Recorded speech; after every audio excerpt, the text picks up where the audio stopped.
आज आयोजित इस समारोह में मंच पर उपस्थित प्रदेश सरकार में महिला एवं बाल विकास विभाग की मंत्री श्रीमती बेबी रानी मौर्य जी, विभाग की राज्य मंत्री श्रीमती प्रतिभा शुक्ला जी, प्रदेश के मुख्य सचिव श्री दुर्गा शंकर मिश्र जी, अपर मुख्य सचिव नियुक्ति एवं कार्मिक डॉक्टर देवेश चतुर्वेदी जी, प्रमुख सचिव महिला कल्याण एवं बाल विकास पोषाहार विभाग श्रीमती बीना कुमारी मीना जी, सचिव गृह श्री संजय प्रसाद जी, विभाग के सभी अधिकारीगण आज यहाँ पर उपस्थित और प्रदेश के अलग अलग केंद्रों में उपस्थित आंगनबाड़ी की सभी नवनियुक्त कार्यकर्ती बहनें और प्रदेश भर में आयोजित सभी अलग अलग स्थानों पर हमारे माननीय जनप्रतिनिधिगण, मैं सबसे पहले आज लगभग 14 वर्ष के उपरांत आंगनबाड़ी में नियुक्ति की इतनी बड़ी प्रक्रिया के लिए विभाग को धन्यवाद देते हुए आप सबका हृदय से मैं अभिनंदन करता हूं।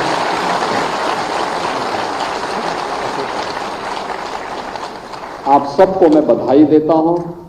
आपके परिवार के सदस्यों को भी मैं इसके लिए हृदय से बधाई देता हूं।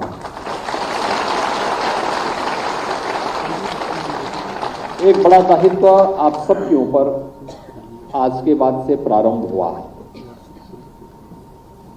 हम सब जानते हैं कि प्रधानमंत्री मोदी जी ने आंगनबाड़ी कार्यकर्तियों को यशोदा मां के रूप में संबोधित किया। इतना बड़ा संबोधन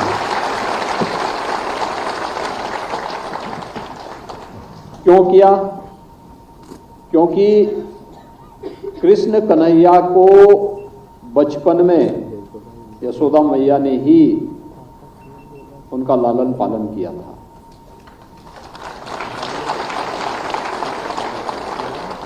देवकी के गर्भ से, मां देवकी के गर्भ से कृष्ण कन्हैया ने जन्म जरूर लिया, लेकिन उस समय के देवयोग से उन्हें यशोदा मैया के पास पहुंचना पड़ा था।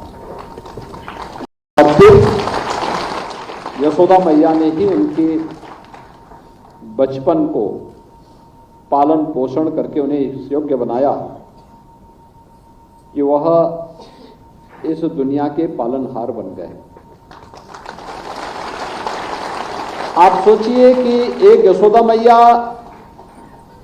एक कान्हा का लालन पालन करके उन्हें दुनिया का पालनहार बना दिए, और आप तो सौभाग्यशाली हैं कि प्रदेश के ऐसे हर आंगनबाड़ी केंद्र में हजारों ऐसे बच्चों को लालन पालन करने का एक दायित्व आपके ऊपर डबल इंजन की सरकार दे रही है।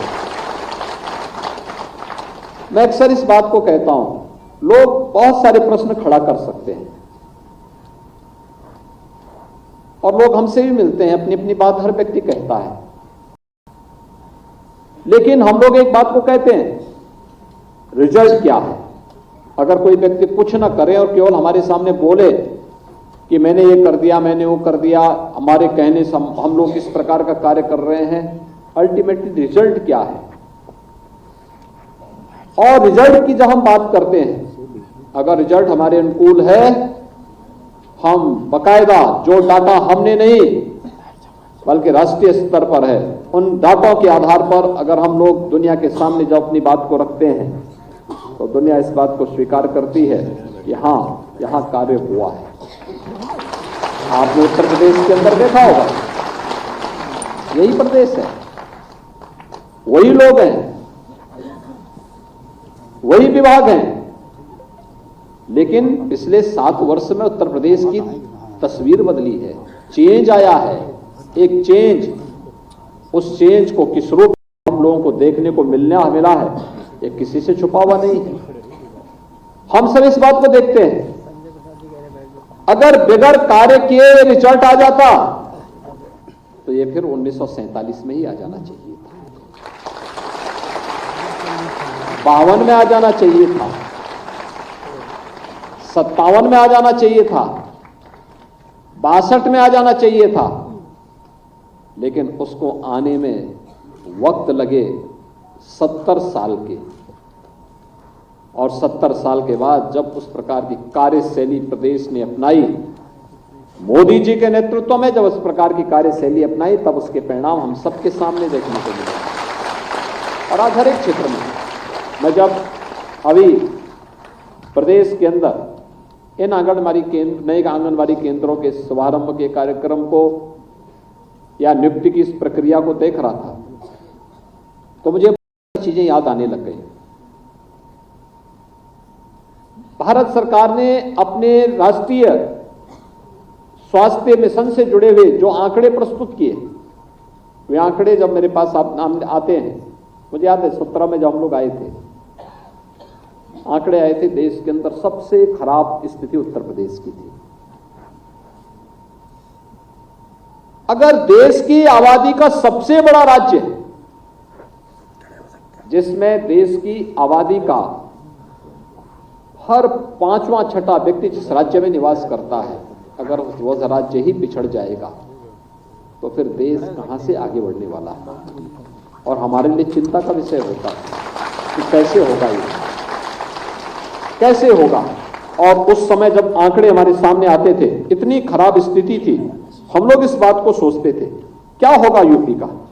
और आज मुझे ये बताने में कोई संकोच नहीं है कि जो परिणाम आए हैं कि राष्ट्रीय परिवार स्वास्थ्य सर्वे का NFHS के जो रिपोर्ट आई है, 15-16 की तुलना में 19 से 21 के बीच में बच्चों में एनीमिया के स्तर में 5.1%, स्टंटिंग में 6.6%, अल्प वजन में 7.4% और सूखापन में 0.6% का सुधार हुआ है। यानी ये क्या दिखाती है, हमारा जो प्रयास है वह सही दिशा में आगे बढ़ा है। यह तो पहले 2 वर्ष का है, और अगर पिछले 7 वर्ष का हम जोड़ेंगे तो यह नेशनल एवरेज के बराबर चल रहा है। नेशनल एवरेज, और उसमें तो नेशनल एवरेज के भी आगे बढ़ रहा है। वर्तमान में शिशु मृत्यु दर जो पहले 45 और 46 हुआ करती थी, आज वो घट करके 37-38 आ चुकी है। यानी ये चीजें दिखाती हैं कि शिशु मृत्यु दर और मातृ मृत्यु दर यह 197 तक आ चुकी है। ये चीजें दिखाती, व्यापक परिवर्तन हुआ है। हम नेशनल एवरेज की ओर तेजी के साथ आगे बढ़ते जा रहे हैं। यह आंकड़े इस बात को प्रस्तुत करते हैं कि हमने जो प्रयास प्रारंभ किया है, डबल इंजन सरकार ने जो प्रयास प्रारंभ किया था, विभाग ने उसको मिशन मोड में लेके काम प्रारंभ किया, आंगनबाड़ी कार्यकर्तियों ने मिशन मोड को जमीनी धरातल तक पहुंचाने का काम किया, उसके परिणाम हम सबके सामने आ रहे हैं। और इस परिणाम के लिए मैं आप सबका हृदय से अभिनंदन करता हूं। प्रदेश के अंदर हमने देखा है जमीनी धरातल पर कार्य करने वाले लोग कैसे परिणाम दे सकते हैं। मुझे याद है 2020 मार्च 2020 में जब इस सदी की सबसे बड़ी महामारी कोरोना आई थी, और कोरोना की उस महामारी के दौरान हर एक की चिंता थी यूपी का क्या होगा, 24 से 25 करोड़ की आबादी का क्या हो पाएगा, कैसे बचेगी इस महामारी से आबादी। और मैं तब भी आश्वस्त करता था, मैं कहता था चिंता मत करिए, यूपी जो देश करेगा, यूपी उसके पीछे पीछे उसी प्रकार का परिणाम देगा। और उस समय हम लोगों ने व्यापक अभियान चलाए थे। उस अभियान में डोर टू डोर जाकर के स्क्रीनिंग करने का एक अभियान था। यह कार्य दायित्व हमने दिया था आशा को, एएनएम को और आंगनबाड़ी कार्यकर्तियों को। और तब मैंने कहा था कि आपका दायित्व होगा, आप एक एक घर में जाकर के। और मैं देखता था वे बहनें गांव गांव में जाती थी, एक एक घर की स्क्रीनिंग करती थी। एक बार 2021 में मीडिया बड़ी नेगेटिव हमारे खिलाफ एक कैंपेन चला रहा था। तो जब चला रहा था तो मैंने कहा भी गांव में जाते हैं। मैं बिना बताए प्रदेश के लगभग हर कमिश्नरी मुख्यालय के किसी न किसी गांव में जरूर गया, और जाने के बाद जब जिन क्षेत्रों में मुझे जानकारी मिलती थी कि वहां कोरोना का ज्यादा संक्रमण है, मैं वहीं जाता था, किसी एक गांव में विजिट करता था, और मैं जिस भी गांव में गया बिना बताए जाता था। जिला मुख्यालय पे लैंड किया, वहां से कुछ देर बैठक लेने के बाद फिर मैं निकलता था कि मुझे गांव इन गांवों में जाना है।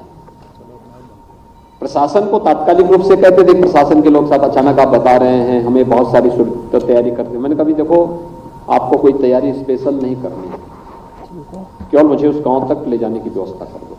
और मैं जाके मैं देख जाता था, जब 15 मिनट 20 मिनट या आधे घंटे के अंदर जब मैं उस गांव में पहुंचता था तो मुझे वहां पर आंगनबाड़ी, एएनएम या आशा वर्कर ही दिखाई देती थी, जो एक एक घर की स्क्रीनिंग करने, उन्हें दवा उपलब्ध करवाने, कोरोना से संक्रमित लोगों की सेवा करने पूरी तन्मयता के साथ कार्य कर रही थी। यह कोरोना महामारी के दौरान हम लोगों ने अपनी आंखों से देखा, और उससे पहले तो उत्तर प्रदेश ने सफलतापूर्वक इंसेफ्लाइटिस जैसी 40 वर्ष से प्रदेश में और खासतौर पर पूर्वी उत्तर प्रदेश में 1 से 15 वर्ष तक के बच्चों पे कहर ढाने वाली इस महामारी को पूरी तरह समाप्त करने में फील्ड लेवल के हमारे जितने भी इस प्रकार के वर्कर हैं, इन लोगों ने, इनके प्रयास से, मोदी जी के नेतृत्व में हम लोगों ने सफलता प्राप्त की। जिस बीमारी से प्रतिवर्ष 1200 से 1500 बच्चों की मौत होती थी, आज मैं कह सकता हूं कि उस बीमारी को हम लोगों ने पूरी तरह नियंत्रित कर लिया है। अब इंसेफ्लाइटिस से कोई मौत उत्तर प्रदेश के अंदर नहीं होती। यह सफल मॉडल है यूपी का, और मैं धन्यवाद दूंगा उन सभी संस्थाओं को जिन लोगों ने हमारे साथ सहयोग करके इस महामारी से यूपी के बच्चों को बचाने का काम किया। ये बड़ा दायित्व आपके ऊपर रहा नहीं जा रहा है, एक बड़ा दायित्व आपके ऊपर है। धात्री महिलाओं के लिए, नवजात शिशुओं के लिए, कुंवारी कन्याओं के लिए, बचपन को बचाने के लिए जो अभियान चल रहा है, उनके पोषण के लिए जो अभियान चल रहा है, और पोषण के साथ साथ आंगनबाड़ी केंद्र के माध्यम से उन बच्चों के प्रशिक्षण का, उनको एक साथ अनेक रचनात्मक अभियान के साथ जोड़ने का एक बड़ा कार्यक्रम, बड़ा दायित्व आपके ऊपर है। और उस बड़ा दायित्व के लिए एक और प्रदेश ने जो अभियान प्रारंभ किया है, केंद्र और राज्य की सरकार आंगनबाड़ी केंद्रों के पास उनका अपना भवन हो। आज 1459 ऐसे आंगनबाड़ी केंद्रों के भवन का शिलान्यास भी हो रहा है। यानी इससे पहले जितने बने थे, पिछले 7 वर्ष में हम लोगों ने उस संख्या को दोगुना करने में सफलता प्राप्त की। और अपना भवन है तो फिर उसमें उन गतिविधियों को जो उन बच्चों के लिए आवश्यक है उनको आगे बढ़ाने में भी मदद मिलती है, और प्री प्राइमरी के रूप में उन आंगनबाड़ी केंद्रों को स्थापित करने की जो हमारी मंशा है, इस मंशा को भी आगे बढ़ाने में इसके माध्यम से मदद मिलेगी। इस दौरान बहुत सारे अभिनव प्रयास भी विभाग ने किए हैं। तौर पर एक मामले में जिसको ये माना जाता था कि बच्चों को आंगनबाड़ी केंद्रों में हॉटपॉट उपलब्ध नहीं हो रहा है, और मुझे प्रसन्नता है कि पिछली बार हम लोगों ने यहीं पर हॉटपॉट के कार्यक्रम को प्रदेश के अंदर लॉन्च किया था। और इस दौरान प्रदेश ने एक यूनिक कार्यक्रम किया था जो 2021 में प्रधानमंत्री जी के कर कमलों से हमने शिलान्यास भी करवाया था। प्रदेश के अंदर आंगनबाड़ी केंद्र और महिला स्वयंसेवी समूह के माध्यम से हर एक विकास खंड स्तर पर पहले चरण में 204 ऐसे केंद्र विकसित करना, ऐसे प्लांट स्थापित करना जहां पे क्वालिटी के रैप्सी तैयार करने की व्यवस्था अब महिला स्वयंसेवी समूह के माध्यम से, आंगनबाड़ी के माध्यम से इस कार्यक्रम को हम आगे बढ़ाने का काम कर रहे हैं। एक अभिनव प्रयास है। लाखों लोगों को इससे रोजगार मिलेगा, यूपी के अंदर रोजगार मिलेगा। क्वालिटी फूड की सब पोषाहार उपलब्ध करा पाएंगे, और उससे उन बच्चों की दुआ और उन गर्भवती महिलाओं की दुआ भी आपके साथ होगी जो इस पोषाहार के माध्यम से कुपोषण से सुपोषण की ओर जाएंगे, उनका भी आपके ऊपर आशीर्वाद आएगा। तो स्वाभाविक रूप से राज्य हमारा अगर बचपन स्वस्थ हुआ तो स्वाभाविक रूप से उसकी जवानी भी स्वस्थ होगी, और जवानी स्वस्थ होगी तो समाज उसकी प्रतिभा और उसकी योग्य उसकी क्षमता का लाभ लेकर के स्वयं स्वस्थ भी होगा, सशक्त भी होगा। प्रधानमंत्री जी के विकसित भारत की संकल्पना को पूरा करने में आपकी भूमिका इस रूप में होगी। बचपन को न केवल बचाने के लिए बल्कि बचपन को समर्थ और सशक्त बनाने में, सुपोषित बनाने में आपको अपना योगदान देना है, और यही योगदान विकसित भारत के माध्यम, विकसित उत्तर प्रदेश के माध्यम से विकसित भारत की परिकल्पना को साकार करने में अपना योगदान देगा। आज के इस कार्यक्रम के अवसर पर मैं एक बार फिर से आप सभी को 31 जनपदों में 173 करोड़ रुपए की लागत से 1459 आंगनबाड़ी केंद्रों के शिलान्यास के लिए हृदय से विभाग को बधाई देता हूं। उन सभी जनपदों को हृदय से बधाई देता हूं। 3077 नौ चयनित आंगनबाड़ी कार्यकर्तियों को नियुक्ति पत्र वितरण के लिए हृदय से उन्हें भी बधाई देता हूं, उनका अभिनंदन करता हूं। महिला और बाल विकास विभाग का हिस्सा बनने के लिए उनका मैं अभिनंदन करता हूं और विश्वास व्यक्त करता हूं कि वे सभी लोग पूरी तन्मयता के साथ लग करके परिणाम पर ध्यान देंगे। जैसे मैंने आपको बताया, कोई क्या कहता है इसकी चिंता नहीं करनी, चिंता रिजल्ट पर करनी है। रिजल्ट और अंततः आपका रिजल्ट ही आपको इस योग्य बताएगा कि आपको किस रूप में क्रमिक रूप से आगे बढ़ करके इस विभाग को और भी समुन्नत और सशक्त बनाना है। उसी पर हम सबको फोकस करना होगा। मैं एक बार फिर से आप सबको हृदय से बधाई देता हूं, अपनी शुभकामनाएं देता हूं। धन्यवाद। जय हिंद। धन्यवाद। लखनऊ से सीधी तस्वीरें आप देख रहे थे। मुख्यमंत्री योगी आदित्यनाथ ने आंगनबाड़ी कार्यकर्ताओं को संबोधित किया। 3000 से अधिक आंगनबाड़ी कार्यकर्ताओं को नियुक्ति पत्र वितरित किया गया है। कई आंगनबाड़ी केंद्रों का आज शिलान्यास किया गया है वर्चुअल माध्यम से। मुख्यमंत्री योगी आदित्यनाथ ने यहां मौजूद सभी लोगों को संबोधित किया और बताया कि कैसे तेजी के साथ उत्तर प्रदेश में बदलाव हो रहा है। 7 साल में यूपी की तस्वीर तेजी से बदली है। यूपी में स्वास्थ्य सेवाएं बेहतर हुई हैं।